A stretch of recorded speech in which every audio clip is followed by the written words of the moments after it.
Hey everyone, welcome back to another edition of the Dental Assistant Nation podcast. My name is Kevin Henry. I'm not only honored to be the host and founder of Dental Assistant Nation, but also the editor-in-chief for drbicuspid.com. I'm also thrilled today to have a special guest on. We're going to be talking to Rose Olague, PhD, who is the Director of Dental Assistant Programs and School Relations at PDS Health. Rose, how are you today? Doing good. Happy Monday, Kevin, and to all the DA nations out there. I'm Rose Olague. I'm a registered dental assistant at PDS Health, and I've been with our organization since I was 17 years old. I'm still 17, but, there's some good Botox, and it's about 16 years later that I've decided to spend my career journey here at PDS Health. Well, so glad to have you on today. I'm so excited to talk about what PDS Health is doing for dental assistants. I know that you all have done so much through a scholarship program, and I'd just love for you to dive in a little bit on what that is, what that entails, and how you feel like that's impacting the future of dental assisting. Yeah, absolutely. So through PDS Health, our team members are able to volunteer with the PDS Foundation. And one of the programs that the PDS Foundation offers and supports is a Dr. Carolyn Gazal Dental Assistant Scholarship. And through the scholarship, there's 4 cycles throughout the year where dental assistant students can apply, and they are asked to submit 3 short essays, so 250 words, and then 1 video. And for all the DA students that are listening to this, no, it's not just one scholarship. That's a number 1 question I get asked. And as the mentor of the scholarship, and little fun fact, but Dr. Carolyn Gazal was the first dentist I ever worked chairside with. So to be a part of the scholarship and partner with her and the foundation as the mentor for the last 6 years has truly been life-changing. Since 2016, and that's when the scholarship was born, so to speak, we have awarded, I'm going to get this correct, so I don't want to butcher this, but $1.7 million to 300 plus dental assistants across the country. Wow. And it's really helping to support DAs. We know the financial burden tuition is right now. Some DAs, they start their career journey debt-free.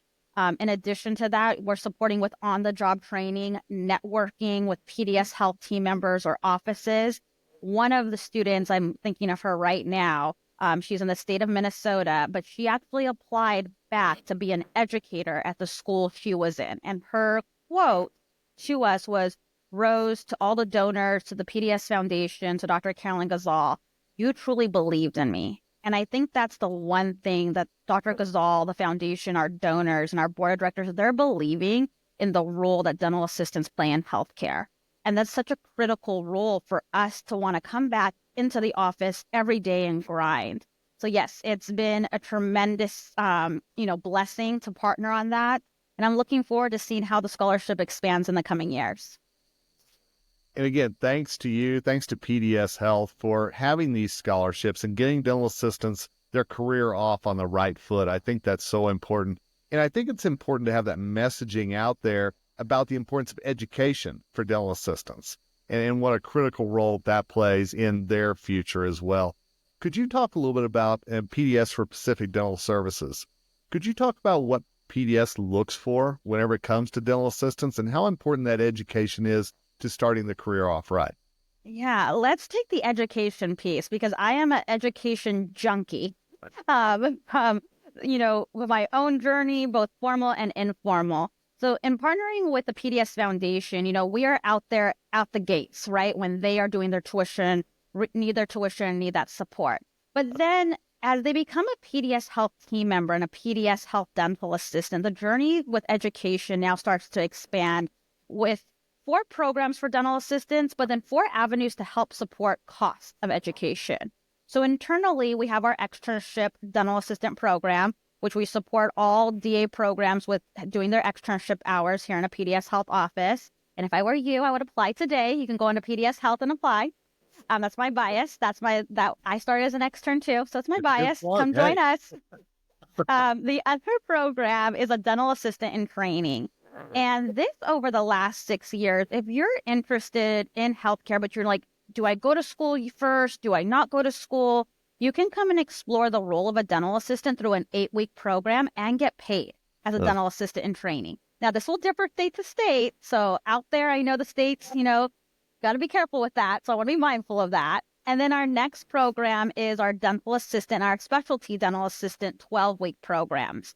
And that is where we onboard our dental assistants and we teach all the ins and outs of CERA technology, EPIC, CBCT, mouth-body connection with oral DNA testing and saliva screening. And then one of my favorites and dear to my heart for all my lead dental assistants out there is our 14-week program for lead dental assistants. And there now we look at business acumen and really dive into the profit and loss statement. And you become a partner with your owner doctors and your operations managers to really lead a robust team. So those are the 4 we have built internally. But as you know, education is also external through certifications, through formal education. And you may want to go back to school and be a hygienist, or you may want to go back to school and be an operations manager and expand. So some of the programs we offer for that is tuition reimbursement and then professional development. The key differences there is tuition reimbursement is really going to be used to help you get those prereqs for high school. That is how I see our dental assistants use it. And then professional development is those certifications. So for my EFTAs out there, my RDAs, CDAs, I mean, the DAMBY exams alone, $250 per exam. And if we don't pass the first time, which I will admit, a little secret, this is the first time I'm ever going to share this out loud, but it actually took me 5 times to pass the RDA exam here in California. Nobody knows that, so between us and now I don't know how many millions of people. So I know the struggle is real when you're trying to pay for those exams. But something that we introduced was our ASU program. And through our college advancement program, we are partnering with ASU, where every single full-time dental assistant now has the opportunity to go pursue undergrad and have it entirely paid for. This is a game changer for the dental industry space. I can tell you, when I did my undergrad in psychology, it was not paid for, and I'm still paying for that bill. So that is also something that we've really leaned in, and our dental assistants through that program have come back and, you know, they're operations managers. One of my colleagues, Kim Volko, she's a regional partner out in our Southern California area, and she started as a dental assistant. So the career path extends beyond clinical. If you want to stay clinical and stack those credentials, it's there for you. But if you want to move into the operations side, do it. And PDS Health, again, biased. So I live and breathe PDS Blue. It's here for you if you would like to grab it. And that's fantastic. And the thing that I have come to love about the DSO space are the opportunities that there are, as you've mentioned, for dental assistants to advance their career and to always keep chasing that next level. And I think that's so important for dental assistants to understand that could happen not only in dental assisting, but as you mentioned, if they decide to go to hygiene or office manager or whatever that might be, the opportunities are there. And I think that's fantastic. Yeah, absolutely. You know, Kevin, you mentioned too, where like when we look at these humans, our dental assistants, what characters or attributes help dental assistants be successful in a healthcare industry?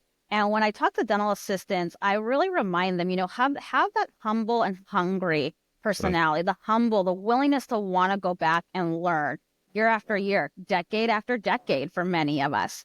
And that hunger of there is always going to be some new piece of technology that is going to come into our practices. And it is our responsibility to partner with our clinicians, partner with our operations to see how can this add value to a patient's overall health. And I really think that's what's special about the DSO space too. And here at PDS Health is what we've been able to now do with MBC and medical dental integration. And then we look at grit and resilience.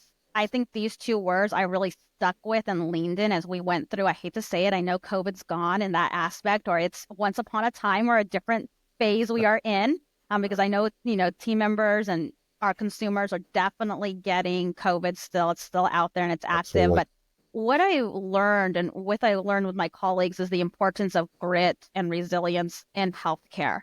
And with those 2 attributes, your career, you can truly then create your definition of success. And at PDS Health, our leadership from our CEO to our owner doctors really helps dental assistants create their definition of success. And that's why I chose to build my personal career here And I know that's why a lot of dental assistants also choose to build their career here at PDS Health. So I have a question for you. Whenever it comes to the end of the year, as we're coming up upon, as we record this podcast, how is that viewed inside PDS? Is it we're finishing the year strong, or is it we're planning for 2025, or is it both whenever it comes to dental assisting?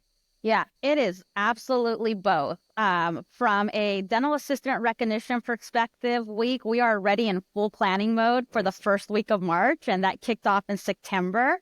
From a patient perspective and how we are providing access to care, we really lean in during Q4 to opening and being open on Saturdays, Sundays, extending hours. We know end of the year is here. Our patients are ready to use their benefits. So we really do partner with our clinicians on extending those hours and providing access to care. Now, what does the future hold for dental assistants? One thing that I love, again, is that we are constantly looking at that, everything from compensation, so broadbands, to how we are going to support with exams, to what does it look like as a dental assistant's role as we move into medical dental integration. That storytelling, because I do believe it starts with storytelling, with also research. Danby and Dale, I know, did a recent survey of job satisfaction for us as dental assistants with DAs and CDAs. We're gathering all of that and then seeing, what is next for PDS dental assistants and what is next for a DSO dental assistant. I've been honored and been able to, partner with Heartland and Aspen and other colleagues for that. We are elevating the dental assistant role together within healthcare. Still amazes me, and I'll chuckle, of how a nurse is perceived in healthcare or an MA versus a dental assistant. And it is our responsibility to our profession to continue to look at, how are we playing our role with patient care? How are we supporting our clinicians? At the end of the day, what is our value in healthcare? And we need to remind a few people of that from time to time. That's a great thing. And I think, dental assistants need to be reminded of that themselves so often. So to have an employer be able to do that is fantastic. And I want to go back to something you said near the start, whenever you talked about the technology and the new things that are being introduced, and how you're prepping not just the dentist, but all the team members within PDS to be ready for that. And I know that'll probably be a focus for 2025 as well. Yeah, proven technology is what I've learned and been born into here at PDS Health. And that started with the days of us doing same-day restorations for CEREC. And now to see how it's evolved through our charting system and leveraging Epic, and being able to then see if a patient, of course, the patient does give permission, does grant privileges for their medical and dental records to talk. But for us to see, okay, this patient is diabetic, and are they routinely seeing their physician for their diabetes, or are they not? That then helps us when we're partnering with the hygienist possibly, or taking those additional bite wings. So then the hygienist can educate them on scaling and route planning, and maybe that laser is needed with the clinician. So that is how we've leaned in there. Mouth-body connection is definitely a hot topic. I mean, if you look at the Surgeon General's report that came out a few years ago, we now know the mouth is connected to the rest of the body. A humorous thing, if you were bleeding anywhere else on your body, you would, that's not your mouth, you would go to the emergency room if you were bleeding on your arm. But yet, when our gums bleed, or when consumers' gums bleed, it's kind of one of those things that we like, oh, it's okay, or it wasn't today, we'll just shy away. So that is really important too, as we lean in, and that's going to be something that we really focus on beyond 2025 and beyond, is integrated, the medical, the dental side, but the mouth-body connection, and continuing to educate our patient consumers on the importance of that, and really seeing their dentist on a regular basis, but also seeing their physician and how we also communicate with them. And Epic has been a really great tool for us to use and resource as healthcare providers. Last question for you, Rose, and I appreciate your time so much. And I'll just tell you, I love your passion that you speak with as well. It's so refreshing to hear that in our industry. But if somebody walks into an elevator with you, and the question becomes, why would a dental assistant work for a DSO, for PDS? We've already talked about the paths to career futures, things like that. What's the biggest thing that you would tell them about why working in a group practice is the right choice for them? You're going to be able to create your own definition of success and what you want your profession to be as a dental assistant in healthcare. That is what differentiates a DSO dental assistant compared to any other dental assistant out there right now. And that is key because creating harmony between work and between your personal life can be challenging at times. And for me personally, that is something that I think a DSO dental assistant is really able to grasp. And again, it's a two-way street. However, it's a two-way street too as well. But you are really able to create your definition of success and then also establish harmony. And both of those things is why I would say choose a DSO as a dental assistant when you're looking at adventuring. And then the other piece is the technology. When you walk into an office, how can you not get excited? Like when we're launching our saliva testing right now, and our fitness checks, I'm like, let me be the first patient. I want to be patient 0, or I want to jump chair side of how are we going to communicate to this patient? It's not the same process every day. It is going to be an entirely different process with the same platform, with a platform you to execute. But you get to learn something new every day. And that is special about a DSO. Sign me up for the elevator pitch right there. That was fantastic. I love it. Let's do it. Let's do it. We need more dental assistants. We both know that, Kevin. We do. And we need dental assistants who love what they do. And that's where I'm so thankful for programs about what we've talked about today with PDS Health. So I want to make sure, how do dental assistants learn more? And you kind of teased about those scholarships and maybe applying for externships and things now. How do they do that? Yeah, so if you're interested in applying for the Dr. Carolyn Gazal Dental Assistant Scholarship, you'll visit the PDS Foundation website, and then there will be the application to click there. We have 4 cycles every year. We are actually going to be kicking off our first cycle in February. So February 1st, 2025 will be the next deadline, and then every quarter there will be a deadline after that. Remember, it's 3 short essays and 1 video. Little sneak peek too, in 2025, we may be going to 3 videos and 1 essay. So get those selfie sticks out and ready to go. If you're interested in externship, you can visit the PDS Health website and start your application there. We have over 1,000 practices across the country that are ready to support you on that last step.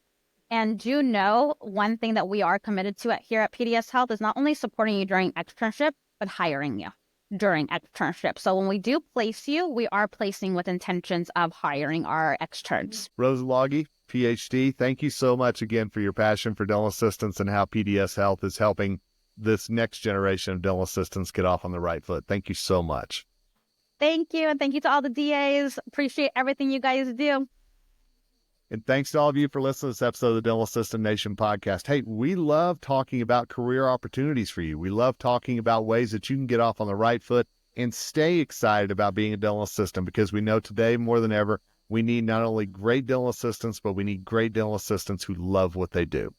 And until next time, it's Kevin Henry, founder of the Dental Assistant Nation and host of the Dental Assistant Nation podcast, signing off and wishing you nothing but success ahead.